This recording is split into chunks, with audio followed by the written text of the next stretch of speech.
By Rahul Sharma.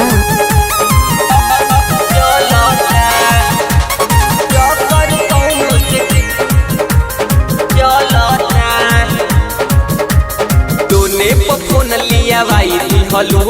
कौन सा बात ये में पाई हलू कौन सा बात ये में पाई हलू दोने पर फोन लिया भाई हलू कौन सा बात ये में पाई हलू तू हल्दी हल्दी डिमांड नहीं डलता चलता चलता चलता ये नन तू चक्कर चलता चलता चलता चलता चक्कर कौनो से चलता चक्कर कौनो से चलता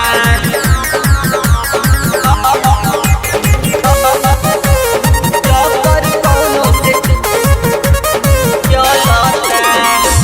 बिने पदीन बिगड़ल तोहार चाल हो जानी गई है भैया तोहार कदी है बवाल हो कदी है बवाल हो दिने पदीन बिगड़ल तोहार चाल हो जानी गई है भैया तोहार कदी है बवाल हो हे अततिया हलता चलता चलता चलता ए नन तो चक्कर चलता चलता चलता चलता चक्कर कौनो से चलता चक्कर कौनो से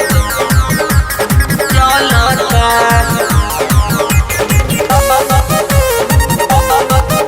चक्कर कौनो से चलता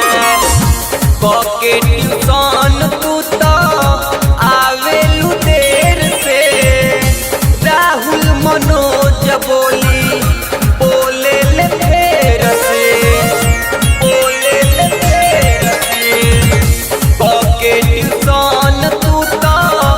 आवेलू देर से राहुल मनोज बोली बोले ले फेर से सुनी बतिया खलता चलता चलता चलता ए नन तो चक्कर